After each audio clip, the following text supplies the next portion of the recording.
If you ask people in business what drives individual, team, and organizational success, creativity often ranks pretty high on the list. Yes, you need the skills to execute on whatever new ideas you have, but those great ideas for ways to streamline processes or find new revenue streams or disrupt your industry need to come first. And this is especially true in the age of GenAI. Because while large language models might be very good at recycling and combining old thinking from the content they've been trained on, they aren't actually able to think outside that box of existing data. For that critically important creative work, we still need humans. And yet, according to research studies, only 20 to 25% of people feel they're living up to their full creative potential. So how do we jumpstart our own creativity, especially when we're feeling overwhelmed by the pace and demands of our current work?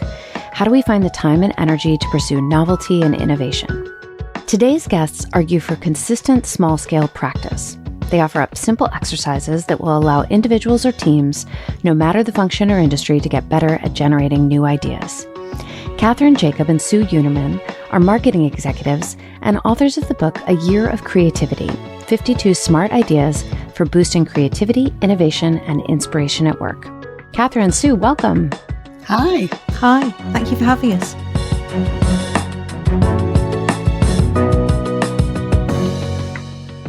Now, don't worry, I'm not going to ask you to list all 52 ideas, but the overarching message is that you two think creativity should be a weekly practice, even if you're just spending a little bit of time and energy on it.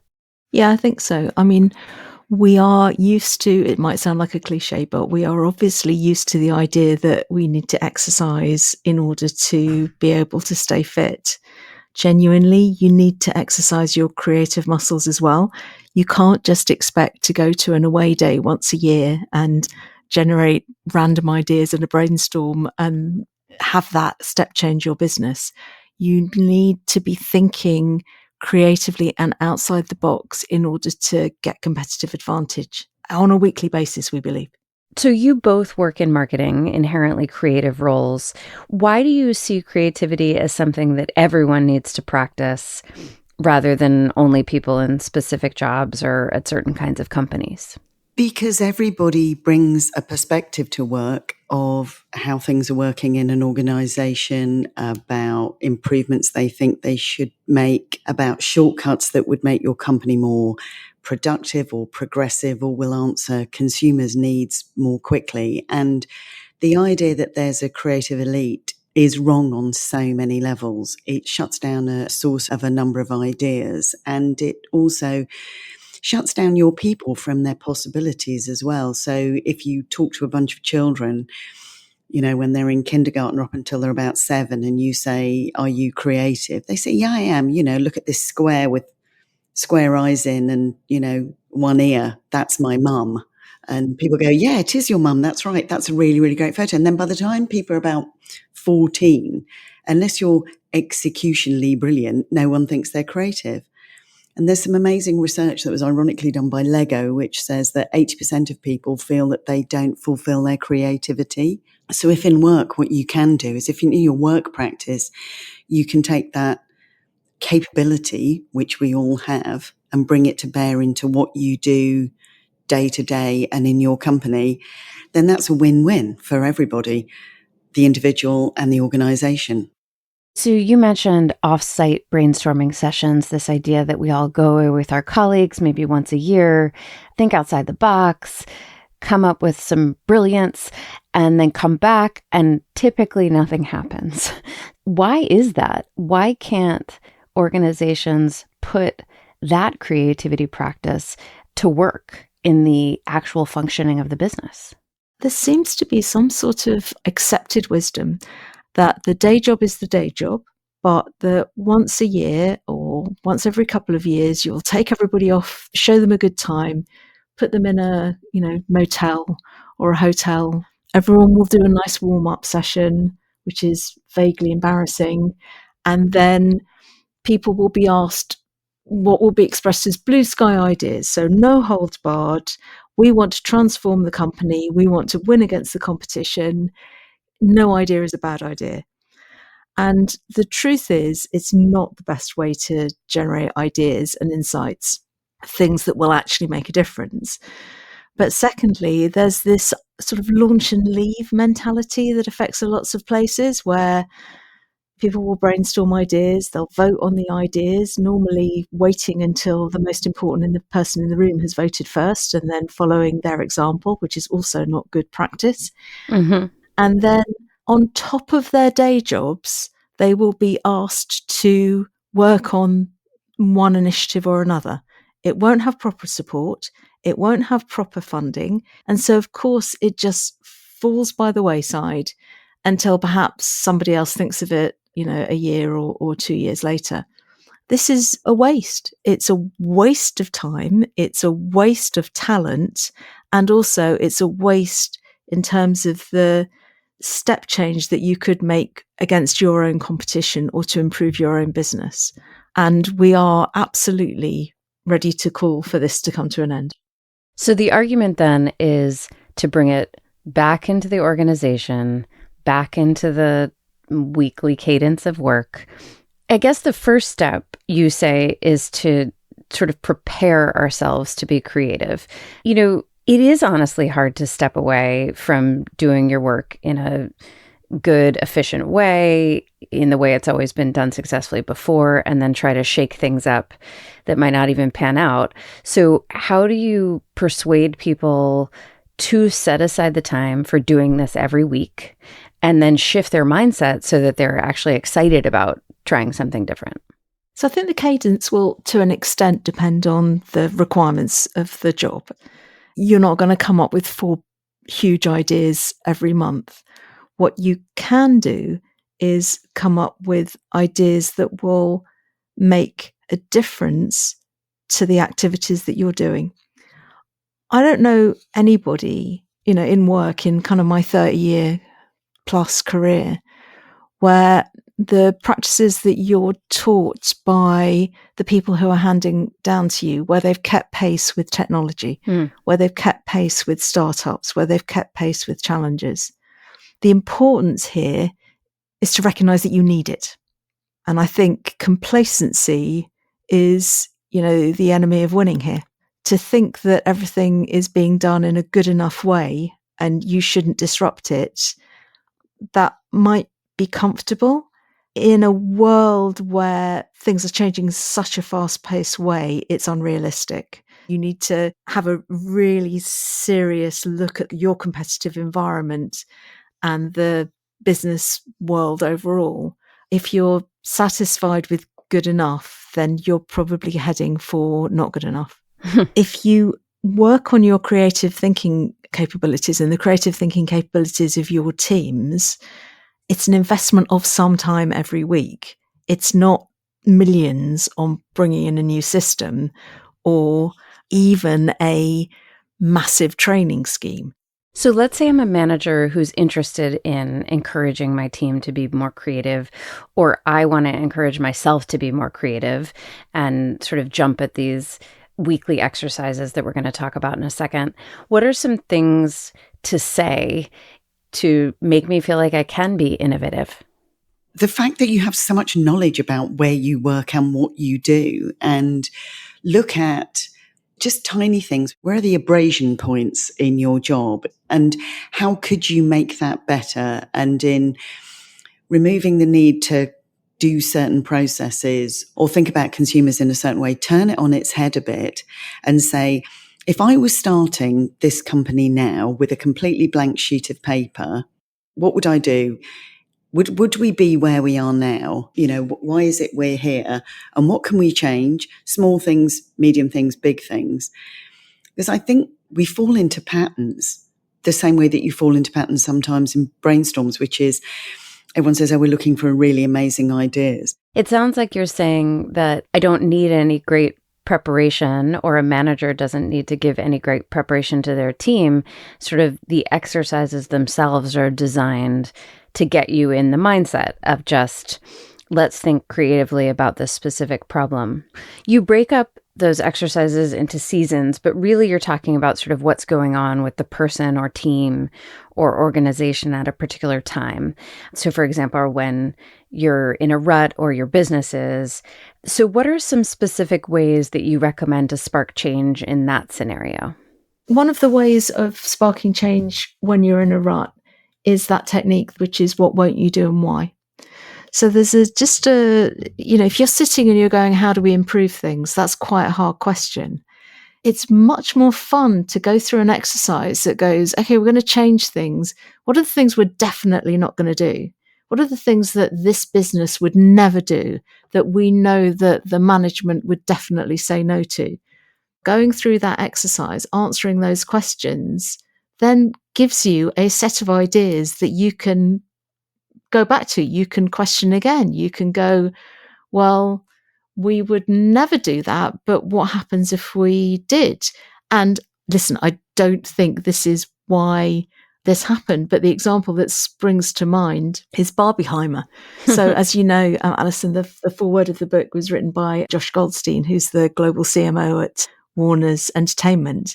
And the idea that you would release the Barbie movie, a movie that everyone thought was a children's movie, but it wasn't a children's movie. And in fact, Catherine, the first time you said to me, you're going to go and see Barbie, I said, well, I haven't got a child to take. You said that you're not supposed to take a child. You're supposed to take all your women friends. Yes, it's a feminist movie. Yeah. That's right. And so a movie that people wouldn't understand, to then release it, a huge, expensive movie on the same day as another huge, expensive movie that it had absolutely nothing in common with. You could easily go, we would never do that. And of course, doing that created the Barbieheimer phenomenon, which was immensely, immensely successful. So if you're stuck in a rut, ask yourself, what wouldn't you do? Because the answer might be, that's exactly what you should do.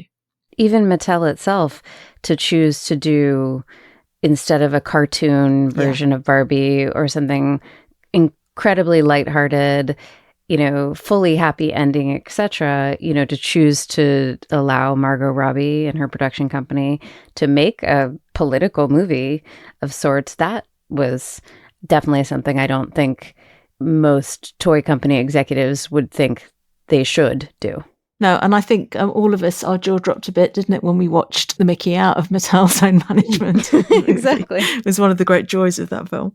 And the fact that they were willing to do that for a company that had been so closely associated with childhood, to say, no, actually, it's a different way of looking at the empowering girls and women piece that they talked about. But everything that they did was different. So the posters were just pink with a date on. No idea who was in the film, nothing. No logo, just the colour pink and the date. And because it was so different, people started talking about it. It was intriguing, and building that intrigue around your product of taking the norms and twisting them paid off for them. And then the audience reaction as well, which was, thank you for surprising me. Mm-hmm. And then the whole thing where both companies, both Universal and Warner Brothers, when the whole Barbenheimer thing happened and people were using their skills to create a kind of weird joint poster for Barbenheimer. And they didn't say, oh, you're messing with our IP, we're really unhappy. They loved it. They just let it go, because the coalescence of those two films, one about the invention of the nuclear bomb and the other about female empowerment. I mean, GenAI would not have come up with that. Yeah. And absolutely one of the reasons why we thought now is the time to write the book, because the predominance of logic in organizations, fueled by all the data that there is out there, has just grown and grown and grown. But truly creative, step changing, it's going to change the course of your business choices, they don't come from logic. They come from a combination of understanding the data and then using your gut instinct to make a leap. You also talk about this idea of refreshes being important, so even when the business is humming along just fine, you want to still try to be creative. So what are some exercises that you recommend using here? I think one of the thoughts here is everything is fine, everything's going okay, everything's good enough, but what if you re-express that from someone else's point of view? So that could be the customer, or it could be, frankly, an alien lands, looks at your supply chain and goes, why on earth would you do it like that? Or it could even be, what would your grandmother say? So I think re-expressing what's going on from someone else's point of view can be really, really valuable. Catherine, you also talk about looking outside the organization to social media trends, to your consumers, to your competitors. But if you're doing that, how do you make sure that you're not just copying others? Well, all that is it's just external guidance, isn't it? It's just telling you where things are going. And if it is what your competitors are doing, then don't you want to be ahead of them? Or what's your version of what their improvement is or their expression is? Because every organization has, although it sounds very strange, has a personality and a way of being. The way that Coca-Cola talks to you is a completely different way than the way that Porsche talks to you or Jaguar Land Rover talks to you. So how do you take something that seems to be gaining momentum and turn it into something that is uniquely you and your company? How do you take a change in consumer behavior where now what's happening is that, consumers aren't drinking this anymore. There's much more of a trend for that. People don't want to drink ordinary British tea anymore, but they really like the idea of drinking matcha or something slightly different. How do you take your product and tweak it a bit to make it different? So in the UK, we have a tea brand called Yorkshire Tea that was the third biggest brand in the UK, and they've turned it round and turned themselves into number one by talking about the fact that they really love tea and it's all they care about and they're not part of a multinational. And then they've done really, really weird things like make biscuit tea, so when you dunk it, you probably don't do this in America because I lived in London for 5 years, so I drink milky tea at 2 p.m. every single day. Very good. But you know that there's biscuits that people in the UK dunk into tea. Yes. So Yorkshire Tea have done a variation of that because it's not like typical tea. It's slightly sweeter and it appeals to a slightly different market. And it doesn't feel like the tea that your parents drank. So they've taken that whole thing about the flavorings and have adapted it for different markets without alienating their strong and existing love points that exist for them. That's worked really well for them because it's another reason to reassess. It doesn't have to be exactly the same as your competitor. It's your interpretation of a trend.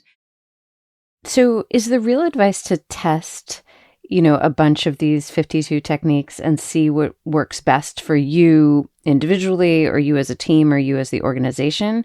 Or is it to cycle through as many of them as possible so that you know that you're looking at the problem or even finding new challenges to address from all angles? The reason that we made it lots and lots of techniques is because those techniques themselves can become stale. You continually ask, what would the competition do? You're going to eventually be coming up and rotating with the same answers. So try lots of different techniques and different ones will suit different teams, but don't go, here's our top 3. There are so many different ways of sparking creativity. Some of them are simply about leaving your desk or wherever it is you work and getting outside. The variety of the ideas is important as anything else. I mean, one of the ideas is be lazy like a summer afternoon. Those afternoons where you lie under a tree with I'm starting to sound like a yoga relaxation technique. So, with the sun dappling on your face and just let your mind wander. I mean, one of the examples we've got in the book is Aaron Sorkin, who always said that he got his best ideas in the shower. It's because you're not doing anything. You're not thinking, I need to think of something. There is nothing that is designed to kill creativity more than people going, we've got to be really creative, because literally your mind empties.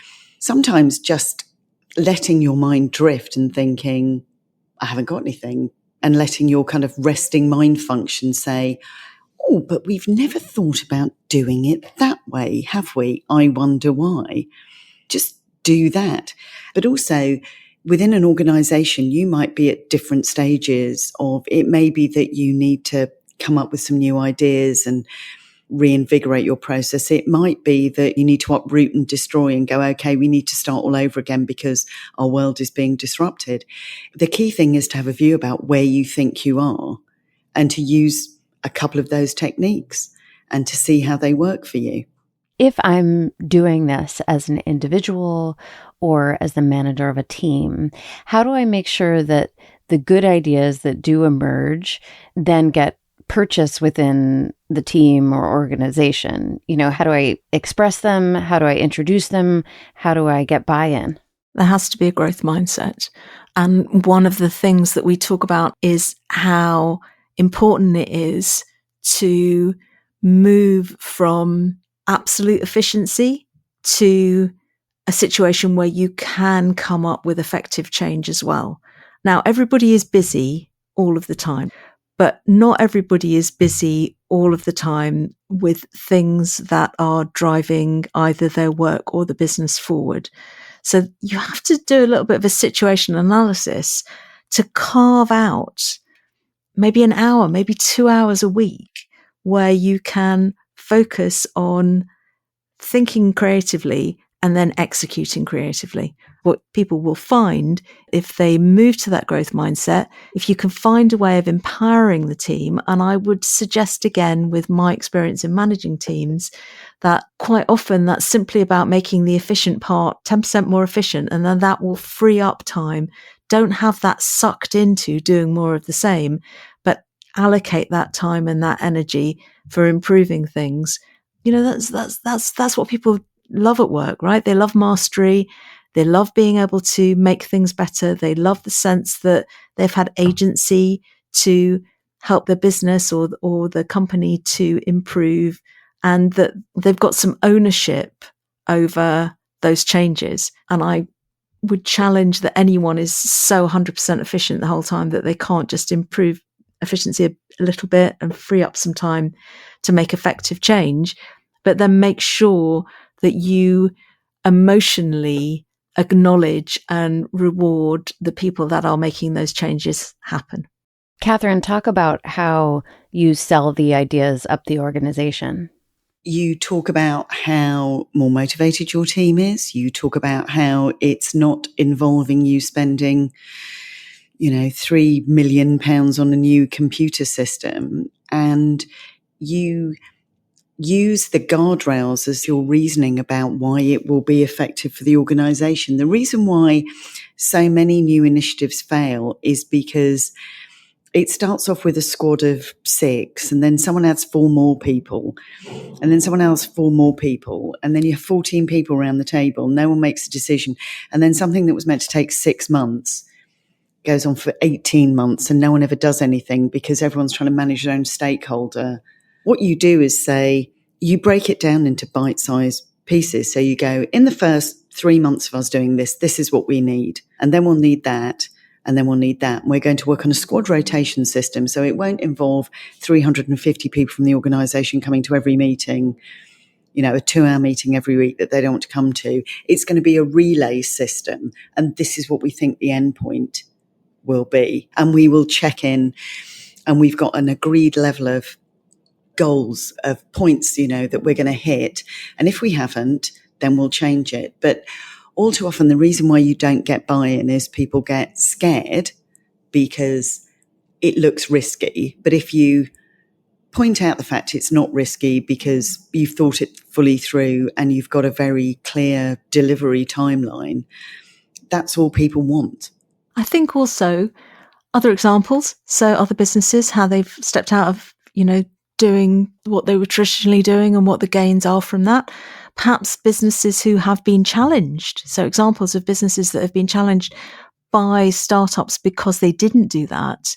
And also an understanding that it is important to step out of your comfort zone, but you don't have to leap off a building to step out of your comfort zone. You don't have to jump out of a helicopter or bungee jump.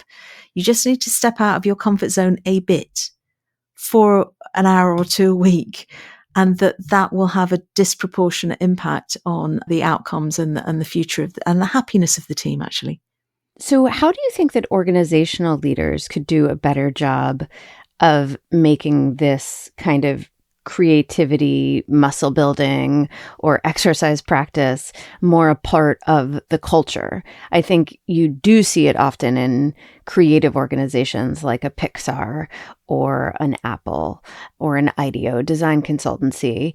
But how do you make sure it's happening in banks and car makers and accountancies? I think we've probably got a set of business leaders out there in the world at the moment who are very wedded to left brain thinking.